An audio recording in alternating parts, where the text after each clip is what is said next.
Morning to all. जो देखा अपने आप को मैं मेरा दिल दीवाना हो गया, जो देखा अपने आप को मेरा दिल दीवाना हो गया, मत छेड़ो यार मुझको मैं खुद पे मस्ताना हो गया। ऐसी प्रकृति के जो थे, ये प्रकृति एक्चुअल में संतों की है, जो अपने से बाहर नहीं देखते हैं, अंदर ही देखते हैं। जो बुरा जो देखन में चला, बुरा ना मिला कोई, और जो दिल खोजा आपना तो मुझसे बुरा ना कोई। ये प्रकृति संतों की होती है, जो दूसरों में बुराई ना देख के खुद में बुराई देखते हैं, खोजते हैं और उसको निकाल के दूर कर देते हैं। ऐसे ही किसी ने कहा है, निंदक नियरे राखिए आंगन कुटी छबाए, बिन पानी साबुन बिना और निर्बल रहा सुहाए। मतलब बिना और पानी साबुन के, पानी और साबुन काहे के लिए उपयोग किया जाता है? नहाने के लिए और अपने शरीर की सफाई के लिए। लेकिन निर्मल जब हो जाता है आपका शरीर और काय से नहाने धोने से, तो फिर मन भी निर्मल होना चाहिए। तो उसी बारे में कहते हैं, एक और बात कही जाती है कि जब कबीरदास जी को भगवान का ज्ञान हो गया और जब कबीरदास जी ज्ञानवान हो गए, तो फिर क्या पंक्तियां कहेंगे कही गई? उन्होंने कहा, पंक्तियां कही गई, कबीरा मन निर्मल भयो जैसे गंगा नीर, और पीछे पीछे हरि फिरें कहत कबीर कबीर। मतलब इतना हद तक आपका मन निर्मल हो सकता है, स्वच्छ हो सकता है, अद्वितीय हो सकता है कि जिसमें जैसे कहते हैं दर्पण को हम साफ कर दें, कांच को हम साफ कर दें तो उसमें हमारा प्रतिबिंब दिखाई देने लगता है। ऐसे जब हम अपने आप को इतना साफ कर देते हैं, मतलब शरीर को साफ करने से मतलब नहीं है, मन। और मन कैसा होता है? निश्चल हो जाए, कपट छल कपट रहित हो जाए, राग द्वेष रहित हो जाए, मान मोह रहित हो जाए, मद मास्टर से रहित हो जाए, तो वो कैसा हो जाएगा? निर्मल हो जाएगा। और से निर्मल दर्पण में, ऐसे निर्मल मस्तिष्क में ऐसे प्रभु का बार का विराजमान होता है और प्रभु उसमें दिखाई देते हैं, है ना। पर उनको बिल्कुल अभिमान नहीं होता। इस तरह के जो उच्च कोटि के संत होते हैं, वो कहते हैं कि कबीरा कबीरा क्या कहो, जाओ यमुना तीर और एक गोपी के प्रेम में बहें कोटि कबीर। कोटि मतलब करोड़ों कबीर बह जाए। कोटि के मतलब प्रेम से मतलब गोपिका के प्रेम में नहीं, गोपिका के अंदर जो प्रेम है भगवान कृष्ण के लिए, भगवान के लिए, उस कृष्ण के आगे उद्धव भी नतमस्तक हैं, भगवान कृष्ण भी नतमस्तक हैं, और तो और कबीरदास जी और बड़े बड़े संत भी नतमस्तक हैं। इसी प्रकृति को, इसी से ज्ञान लेके, थोड़ा सा ज्ञान लेके, थोड़ी सी चीजों को अपने हृदय में धारण करके महात्मा गांधी बन गए। मोहनदास करमचंद गांधी, मोहनदास करमचंद गांधी बचपन में जब गए आसपास में, जब उनके मम्मी पापा उनको साथ में ले गए, चलो हम आपको प्ले दिखाते हैं, तो वहां उन्होंने राजा हरिश्चंद्र का प्ले देखा है। राजा हरिश्चंद्र आप समझते हैं, राजा हरिश्चंद्र हुए हैं जिनका नाम सत्य के लिए, सत्य वचन कहने के लिए जाना जाता है। सपने में, स्वप्न में उनने अपना राजपाट किसी मुनि को दान दे दिया, और अगले दिन वो सुबह मुनि आ गए, भाई तुमने तो मुझे दान कर दिया था, राज दो मुझे। वो कहते हैं ठीक है महाराज लीजिए। और ऐसे सत्यवादी हैं कि राज सपने में दे दिया तो उन्हें सही में दे दिया, और दे दिया तो अब उनका कुछ भी नहीं है। तो कहते हैं अब तुम यहाँ क्यों खड़े हो? राजा से कहते हैं मुनि, यहाँ क्यों खड़े हो भाई? सिंहासन से उतरो और मेरे खाने पीने की व्यवस्था करो। तो राजा कहते हैं ठीक है महाराज। तो व्यवस्था करने लगते हो, तो कहते हैं अब कायम से व्यवस्था कर रहे हो भाई? राज तो मेरा है, धन संपदा मेरी है, सब कुछ मेरा हो गया, तुम्हारा अधिकार तुम्हारी पत्नी हो, तुम्हारे बच्चे पे, तो उनको लेके जाओ यहां से। तो वो उनकी व्यवस्था के लिए पत्नी को भी भेज देते हैं, पुत्र को भी कहीं गिरवी रख देते हैं, और फिर उनकी पूजा सेवा शुश्रूषा करते हैं, और खुद जाके शमशान घाट में, जिसे हम शमशान घाट कहते हैं ना, जहाँ पे मुर्दों को जलाया जाता है, जिसे हम कहते हैं अंतिम संस्कार जहाँ होता है, वहां जाके वो जल्लाद का काम करते हैं। मतलब वो उसका काम करते हैं जो व्यक्ति वहां पे कर लेता है, कर वसूल करता है। अब सोचो जरा, वो कहानी वो महात्मा गांधी ने, वो बच्चे ने बालपन में, बाल मन में बैठ जा रही है। वो देखते हैं कि हरिश्चंद्र ने सत्य के लिए अपना राजपाट, अपनी पत्नी, अपने बच्चे को, और फिर जहां बैठे हैं वहां पर कर लेना होता है। मतलब टैक्स, आज की भाषा में अपन कहते हैं टैक्स लगेगा, आपको अपना मुर्दा जलाना है। तो उनकी जो पत्नी है वो भी कहीं पे दासी हैं, वहां उनका पुत्र खेल रहा है बगीचे में, और वहां उसको सांप डस लेता है, सांप काट लेता है और उसकी मृत्यु हो जाती है। तो रानी रोती रोती उसको लेके आती है उसी मुर्दे खाने में, उसी शमशान में, कि भाई इनको जलाना है, इसको जलाना है। वहां अपने पति को देख के फूट फूट के रोती है, वो भी खूब रोते हैं बेटे को देख के। लेकिन वो कहते हैं रानी, मतलब उनका कहते हैं मैं इसको तभी जलाने दूंगा जब ये जो है आपका पुत्र इसका आप कर दोगे। कितनी विडंबना, कितनी कठिन परीक्षा है। और वो उनसे कर के रूप में उनकी साड़ी का आधा हिस्सा फाड़ के लेते हैं। और जैसे इतना करते हैं तो भगवान को स्वयं प्रकट हो जाना पड़ता है कि ऐसे बंदे को हम कहाँ खोजेंगे, ऐसा बंदा कहाँ मिलेगा। ये सब जब चरित्र देखते हैं महात्मा गांधी तो उनके अंदर से बचपन से ही वो चीज जाग जाती है कि मैं अब सत्य वचन कहूंगा, आज से जीवन भर सत्य बोलूंगा और सत्य के लिए लड़ूंगा। और वाकई आगे आने वाले समय में आप जानते हैं महात्मा गांधी का नाम स्वर्ण अक्षरों में आज विश्व पटल पे लिखा है। हर एक बंदा, विश्व का हर एक बंदा उनको जानता है, हर एक देश उनको जानता है। राष्ट्रपिता आज तक कोई नहीं बन पाया, वो राष्ट्रपिता है। एक्चुअल में वो महात्मा थे।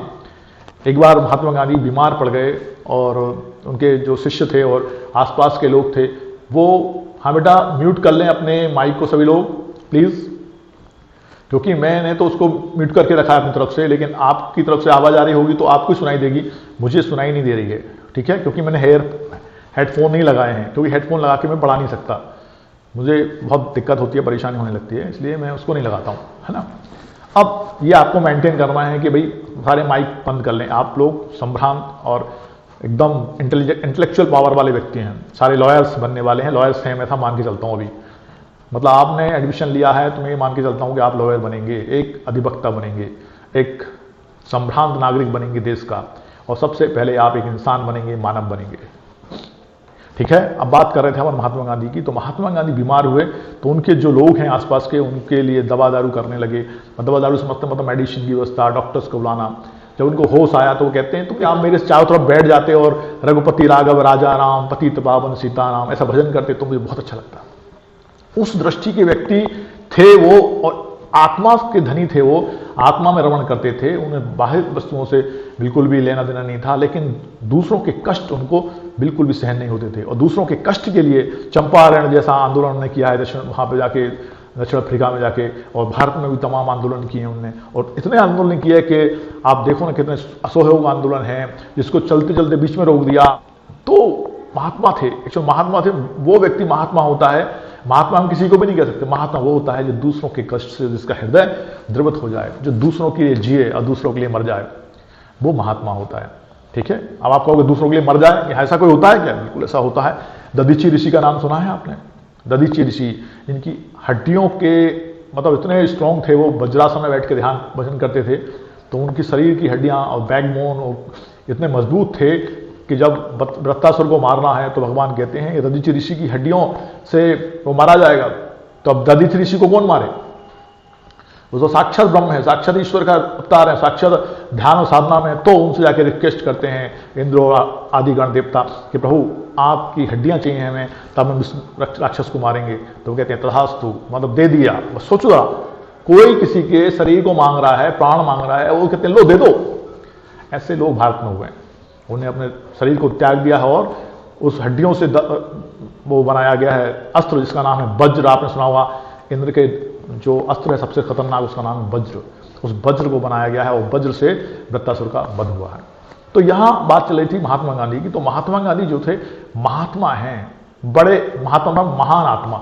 महान आत्मा कोई ऐसे ही नहीं बन जाता, उसको आपको त्याग करना पड़ता है, बलिदान करना पड़ता है, कसना पड़ता है, अपने आप में शांति व्यवस्था लानी पड़ती है, अपने इंद्रियों पर निग्रह करना पड़ता है, और तब जाके महात्मा बनता है। पहली बात यह है, निग्रह से मतलब है कि अपनी इंद्रियों का दमन, दमन से मतलब है उनको प्रॉपर वे में चलाना। हमें कहीं भी देखने की इच्छा होती है, हम देख रहे हैं, कहीं भी खाने की इच्छा हो रही है, हम खा रहे हैं, कुछ भी करने की इच्छा हो रही है, कर रहे हैं। ये तो पशु भी करता है भाई, जानवर भी करता है। पशु जानवर, उनकी भी संतानें होती हैं, उनकी भी पत्नी होती हैं, सब होता है उनका। तो हम में उनमें क्या अंतर, विशेष अंतर है भाई? क्या हम जानवर हैं? आज पाश्चात्य सभ्यता के कारण आपके टेलीविजन पे, आपके इंटरनेट पे अश्लील साहित्य, अश्लील साइट्स हैं, वो साइट्स आपको गंदगी दिखाती हैं। वो किसके लिए है भाई? जानवरों के लिए है, आपके लिए नहीं है। यू आर मानव, यू आर ह्यूमन बॉडी। आप वो हैं जो इंसान हैं, और इंसान मतलब मस्तिष्क वाला, जिसके मस्तिष्क में ज्ञान है। नीर चीर बेवणन गसी हंसा, एक हंस होता है, एक पक्षी है, उसके अंदर एक पावर होती है कि वो दूध में से दूध और पानी उसको दे दो मिला के, तो दूध पी जाएगा, पानी पानी रह जाएगा कटोरे में। ये उसके अंदर पावर है। लेकिन आपके अंदर ये पावर है कि आपके अंदर विवेक है, बुद्धि नहीं। बुद्धि तो मच्छर और खटमल के पास भी है। आपको पता है मच्छर और खटमल यदि उसको खून पीना है तो आपके शरीर पे आके बोरिंग करेगा, वो पी जाएगा। मान लो मेरी दाढ़ी बढ़ रही है, उस दाढ़ी पे नहीं बैठेगा, मेरे बालों पे नहीं बैठेगा। उसको इतना ज्ञान तो उसको भी है। तो इतना ज्ञान तो, पेट भरने का ज्ञान तो जानवरों के पास भी है। तो पेट ही भरने का काम आप कर रहे हैं, अपने बीवी बच्चों के लिए, अपने स्वार्थ के लिए सिर्फ काम कर रहे हैं, सिर्फ अपने लिए काम कर रहे हैं। यू आर जानवर, मतलब वी आर जानवर, मतलब वी आर एनिमल। तो हम एनिमल ही रहेंगे क्या? अरे संसार में जीवन लेने के बाद, मानव देह लेने के बाद क्या हम जानवर बन के रहेंगे? ये अच्छी बात नहीं है। यदि जानवर ही बनना है तो 84 लाख की होनी है, आप जानवर बन सकते हैं, मौका मिलेगा बनते रहेंगे। यदि आप जरा सी गलती करेंगे तो बनना ही है। कोशिश करें आप इंसान बनने की। आप वकील बनते हैं, आप जज बनते हैं, आप कुछ भी बनते हैं, सब सेकेंडरी है। क्योंकि यदि आप बनेंगे तो वो बिगड़ेगा, छूट जाएगा, क्योंकि समय रुकता नहीं है। आप छोटे छोटे बच्चे होंगे, आज आप LLB कर रहे हैं तो कोई 20 का होगा, कोई 22 का, कोई 26 का, कोई 32 का, कोई 35 34, कुछ 60 62 के भी आते हैं यहाँ पर पढ़ने के लिए। आप सोचो इस दौरान में जो समय निकल गया वो गया, वापस आएगा क्या? अभी अपन जो पढ़ रहे हैं इसके बाद आधे घंटे बाद ये समय जिंदगी में वापस कभी नहीं आने वाला है। नेवर कम, आ ही नहीं सकता। तो हमको एक एक क्षण का, एक एक समय का सदुपयोग करना चाहिए और सबसे उत्तम काम करना चाहिए हमको जो हम कर सकते हैं। जब हम सुबह उठें तो हमें देखना है कि हमें एक लिस्ट बनानी होगी मन ही मन में कि सबसे ज्यादा इंपॉर्टेंट काम क्या है, वो करें। और ऐसा कोई व्यक्ति आज तक नहीं हुआ पृथ्वी पर जिसके सारे काम हो गए हों, सारी इच्छाएं पूरी हो गई हों। हो ही नहीं सकती, क्योंकि व्यक्ति को कब जाना है कोई नहीं जानता। और जब चाहेगा वो तो 10 बातें, 10 काम, 10 चीजें, 10 लोग अपने पीछे छोड़ जाएगा। कोई अपना काम पूरा आज तक नहीं कर पाया। तो कोशिश करें कि हम वो इंपॉर्टेंट काम करें, वो इंपॉर्टेंट काम करें जो सबसे ज्यादा इंपॉर्टेंट है। और सबसे ज्यादा इंपॉर्टेंट काम है कि हम इंसान बने। इससे ज्यादा इंपॉर्टेंट कुछ भी नहीं है। इंसान बने तो मतलब जो मानव देह मिली है इसका सदुपयोग करें और वो अच्छे काम करें जिससे किसी का दिल ना दुखे, किसी को पीड़ा ना पहुंचे, किसी को सत्य, हमें कोई झूठ और कपट ना करना पड़े, हमें बेईमानी ना करना पड़े। किस लिए? दाल रोटी और 2 रोटी खाने के लिए। और दो दाल हमें कोई अपना शरीर वज्र जैसा बना लेता है, कोई मसल्स मास्टर बन जाता है, कोई अति सुंदर होता है, कोई कुछ करता है, तो कब तक? तो उसके लिए एक पंक्तियां वो बोलता हूं मैं, the boast of heraldry and pomp of power and all that beauty, all that wealth awares alike an habitable hour leads part to the grave। मतलब कितनी संपदा हो, कितनी संपत्ति हो, कितना धन रूप हो, कितना सौंदर्य हो, सब कुछ हो, सब कुछ है, उसके बाद भी हमको इसको छोड़ के जाना है। एक दिन सब कहाँ जाएंगे? Lead part to the grave, मतलब ग्रेव में, कब्र में जाना है सबको। तो फिर क्यों झूठ कपट, क्यों राग देश? मैं ये नहीं कह रहा कि आप वकील नहीं बने, आप वकील बनेंगे इसका मतलब थोड़ी राग देश झूठ कपट ही करना है, या हम पुलिस ऑफिसर हैं, हम जज हैं तो हमको तो ये करना ही पड़ेगा। नेवर, कभी आवश्यकता नहीं करने की। अब आपको सर हम वकालत कैसे करेंगे? या झूठ कपट नहीं बोलेंगे तो? बेटा, आपके पास कोई केस आया है, आपको सामने वाले व्यक्ति ने कहा है कि मैंने फलाने का मर्डर किया है, मैंने ये मेरे पास सबूत है, या मैंने मर्डर नहीं किया, मैं निर्दोष हूं, मेरे पास ये एविडेंस है, मेरे पास ये साक्षी हैं और मेरे पास इससे संबंधित डॉक्यूमेंट ही है। अब हमें क्या करना है? ये नहीं कहना भाई तू तो मर्डर है, मैं तेरा केस नहीं लूंगा, तू रेपिस्ट है, मैं तेरा केस थोड़ी लूंगा, मैं तो ईमानदार आदमी हूं। नहीं नहीं, आपका काम है उस केस को उन तथ्यों और साक्ष्यों के आधार पर लड़ना। अब आप अपनी पूरी कोशिश करके उसको लड़ेंगे। जीतना ना जीतना आपके हाथ में नहीं है। कभी किसी से आप कमिटमेंट नहीं करेंगे कि मैं आपको फलाना केस जीतता ही दूंगा, मैं फलाना लॉयर हूं, अरे मैं क्रिमिनल लॉयर हूं, अरे मैं तो मिसलेनियस वर्क लेता हूं, मैं सब मोटर व्हीकल एक्ट के सारे केस लेता हूं, मैं जिताता ही हूं। No no no no no, ये आपका काम नहीं है।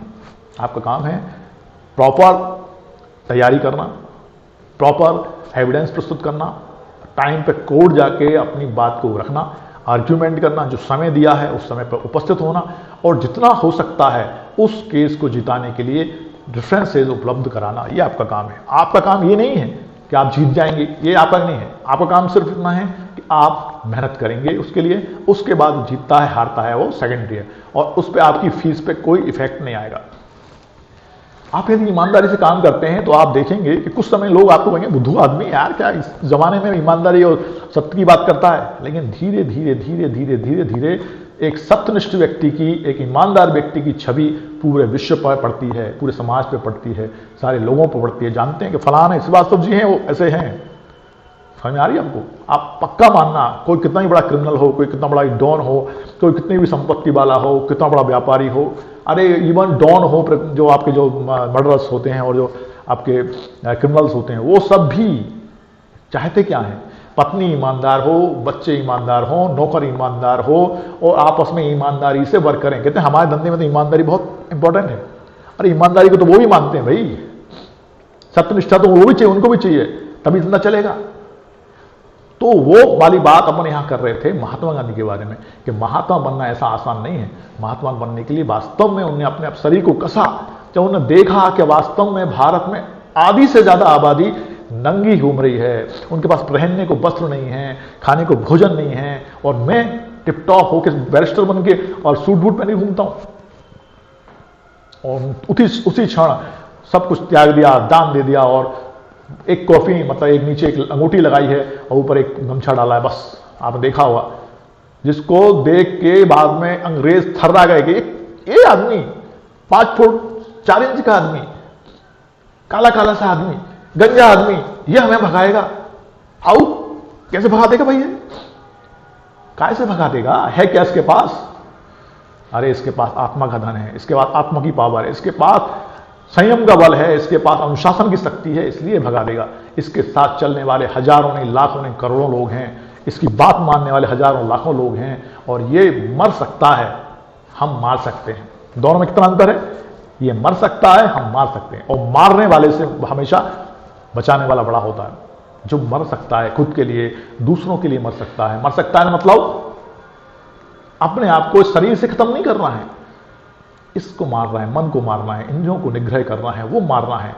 इसलिए कबीरदास ने कहा है, मरो मरो सब कोई कहे, मरना ना जाने कोई, और एक बार ऐसा मरो कि फिर मरना ना हो।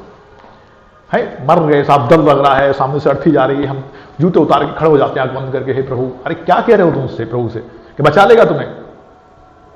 क्या तुम बच जाओगे? हम दूसरों की चिंता करते हैं, ये मर रहा है, वो मर रहा है, फलाना इस बीमारी से मर गया, वो फलाना बीमारी से मर गया। तुम नहीं मरोगे, हम नहीं मरेंगे। अपनी चिंता करो भाई, और अपनी चिंता करने से मतलब धन संपदा की चिंता नहीं करना है, आत्मधन की चिंता करना है, अपने प्रभु की चिंता करना है कि उसका भजन किया कि नहीं, हमने ऐसा कोई काम तो नहीं किया जो उसको बुरा लग जाए। कभी आपने देखा है, आप सड़क से जा रहे हैं और एक बुजुर्ग मां जा रही है, या कोई बुजुर्ग व्यक्ति जा रहा है, परेशान है, बीमार है, आंखों से अंधा है, आपने उसको सड़क से हाथ पकड़ के एक बाजू कर दिया, बचा लिया, उसको रास्ता दिखा दिया। उस दिन आपका दिन में भले ही आपसे कोई कुछ ना कहे, उसने कुछ भी 2 शब्द नहीं कहे, लेकिन अंदर से आपको मजा आ जाता है, वाह यार, अब आनंद ही आनंद आता है आपको, आपका अनुभव सबका, एवरीबॉडी नोज दिस थिंग।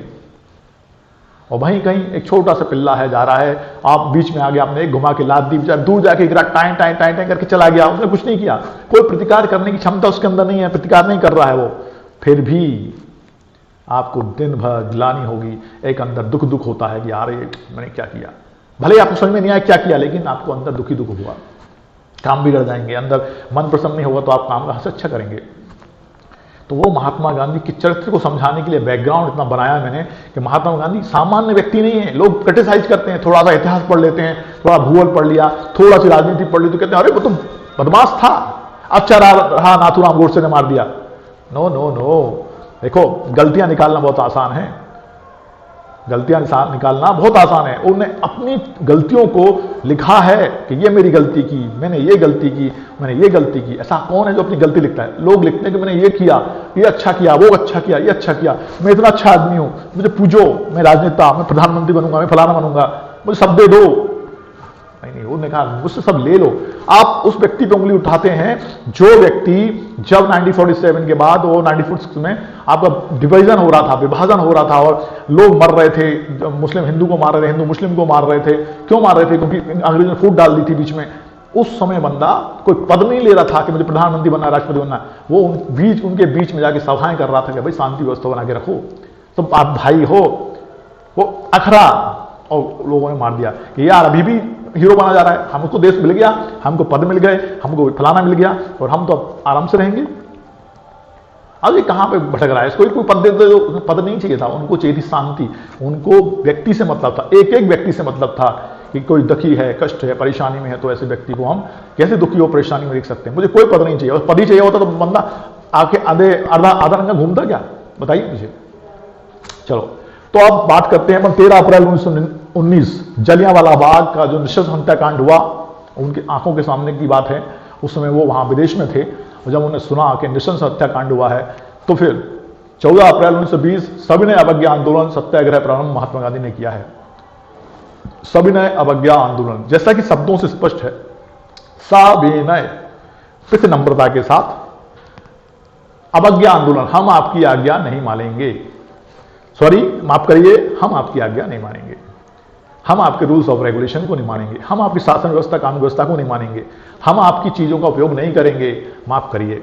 मतलब हाथ जोड़ के मना कर दिया, नहीं करेंगे, कर लो क्या करोगे। सत्याग्रह प्रारंभ कर दिया महात्मा गांधी ने, वो पावर है, इसको पावर कहते हैं। पावर ये नहीं है कि हमने गोली चलाई गोली से मार दिया, वो पावर थोड़ी है। वो तो गुंडे बदमाश भी करते रहते हैं अपने बचाव में, तो प्रतिकार कोई भी कर सकता है। आप देखो छोटे से छोटा कीड़ा जिससे आप कहते हो कि बहुत डेंजर है या नहीं है, आप उसको छेड़ते हैं, वो अपने जान को बचाने के लिए, अपने शरीर को बचाने के लिए क्या करता है, अटैक करता है। वो आपको पहले से अटैक नहीं करता, मैंने देखा नहीं किसी को आज तक पहले अटैक करते हुए। कोई भी छोटे से छोटा जीव, कुत्ता हो बिल्ली हो, वो किसी एक आध को आदत पड़ जाती है और ऐसा उसको बनाया जाता है, अलग बात है। अदरवाइज वो किसी पे भी, कोई भी जीव जंतु अटैक नहीं करता है। उनकी आवश्यकता होती है बचाव की, तब वो अटैक करते हैं, अपने मन से कोई भी अटैक नहीं करता। भाई अब आता है 4 फरवरी 1922 को उग्र आंदोलनकारियों ने गोरखपुर के चौरा चौरी थाने में 22 पुलिसकर्मियों को जीवित जला दिया। अब सविनय अवज्ञा आंदोलन चालू किया था महात्मा गांधी ने, लेकिन हुआ तो जो सविनय अवज्ञा आंदोलन था बढ़िया चल रहा था, बड़ी फुर्ती से चल रहा था और अच्छा चल रहा था, उसका बड़ा इफेक्ट हो रहा था। लेकिन कुछ जोश में आ जाते हैं भाई, सब लोग एक से नहीं होते। पता पड़ा हमें ज़्यादा एक 10 फीट की दूरी में, 50 फीट की दूरी में अपनी बात कर सकता हूँ, कुछ लोग पूरे अपने ज़िले में बात कर सकते हैं, कुछ अपने राज्य स्तर पर बात कर सकते हैं, उनकी राज्य स्तर पर प्रभाव है, कुछ का पूरे राष्ट्र स्तर पर प्रभाव है। तो महात्मा गांधी का सब जगह प्रभाव था, लेकिन उसमें कुछ यंग जो ब्लड होता है और जोशीला रहता है, कहीं ना कहीं उग्रवादियों के उसमें आके, और उन्होंने क्या किया, एक पूरी पुलिस चौकी में, जिसको चौराचारी कांड था, उसमें आग लगा दी, जिसमें 22 पुलिसकर्मी जीवित जल गए। और जैसे ये सुना महात्मा गांधी ने, तो महात्मा गांधी जैसे उन्होंने सुना, उनका हृदय द्रवित हो गया, उनने अपना आंदोलन वापस ले लिया और वो दुखी हो गए और अनशन पर बैठ गए, भूखे, पश्चाताप करने लगे। कुछ लोगों को उनकी बात जमी, कुछ लोगों को नहीं जमी। जो अन्यायी थे उन्होंने कहा ऐसा थोड़ी होता है, इतना आगे बढ़ रहे थे हम तो, कुछ भी चलने दो। लेकिन कहते नहीं, अहिंसा नहीं चाहिए, वो हिंसा नहीं चाहिए मुझे, अहिंसावादी हूं मैं, अहिंसा के बल पे ही भारत को मुक्त कराएंगे, स्वतंत्र कराएंगे, मुझे हिंसा नहीं चाहिए। तो उसका बड़ा विरोध किया कुछ लोगों ने, लेकिन फिर भी लाखों लोग उनके पीछे चले। और वास्तव में देखो, जेल से रहा होकर गांधी जी ने सक्रिय, अच्छा इसके बाद तो क्या हुआ, अहिंसा का रूप हिंसा ने ले लिया था। फलस्वरूप महात्मा गांधी को 6 वर्ष के सश्रम कारावास की सजा हुई।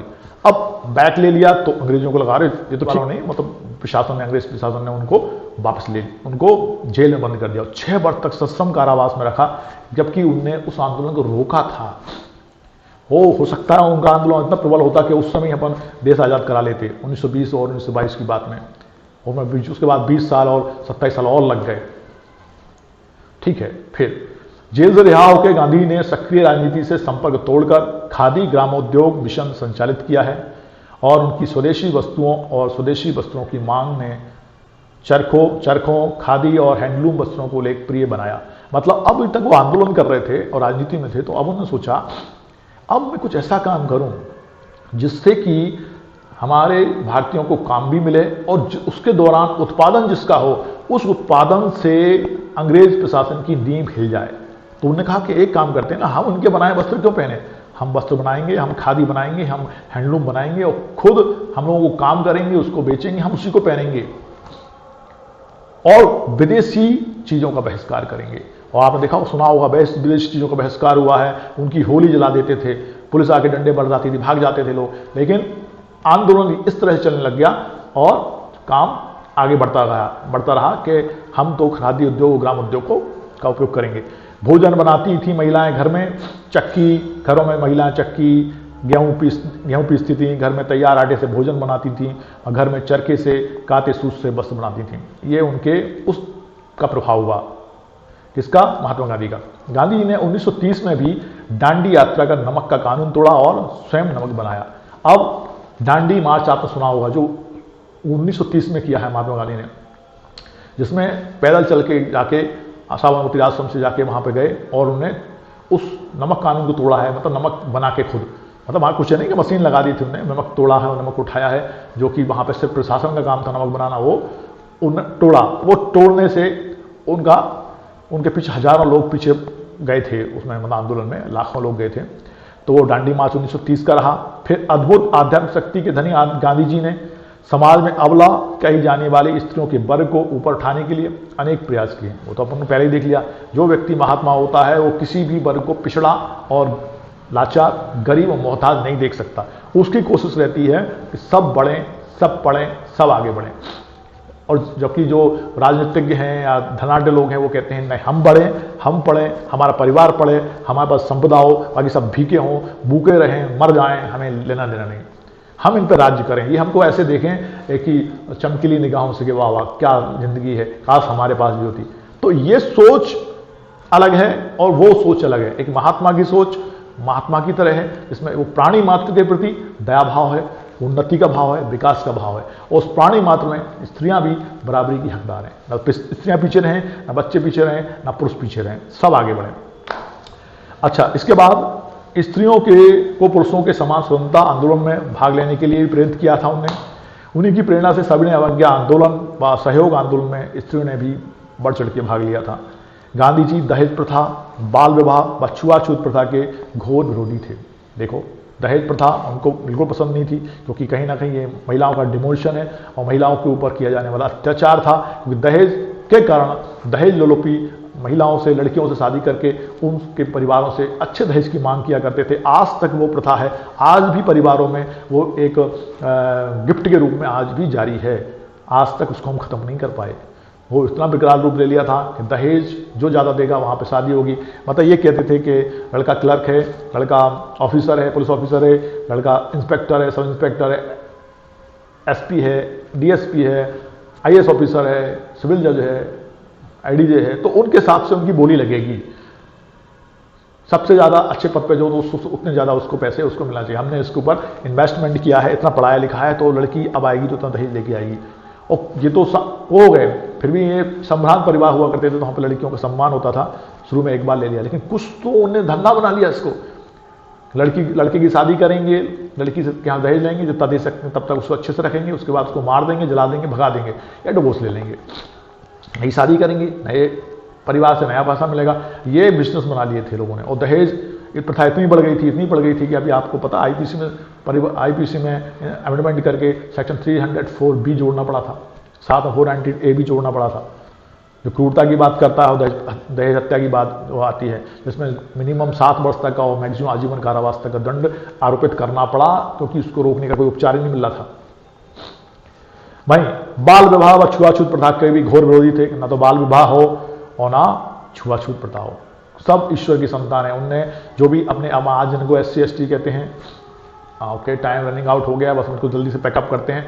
तो कहने की बात यह है कि जो छुआछूत होता है, जिसको SC ST OBC जो वर्ग थे हमारे, उनको नीच जाति के रूप में माना जाता था, तो उनने उसको हरिजन का, हरिजन मतलब हरि के जन, हरि के प्रिय, और हरि के प्रिय होगा तो मेरे तो प्रिय होंगे। और वैसे भी देखा जाए तो वो तो महात्मा गांधी जी ने भी कहा, इसके अलावा भी देखा जाए तो मुझे बताओ इंसान में अंतर कितना है।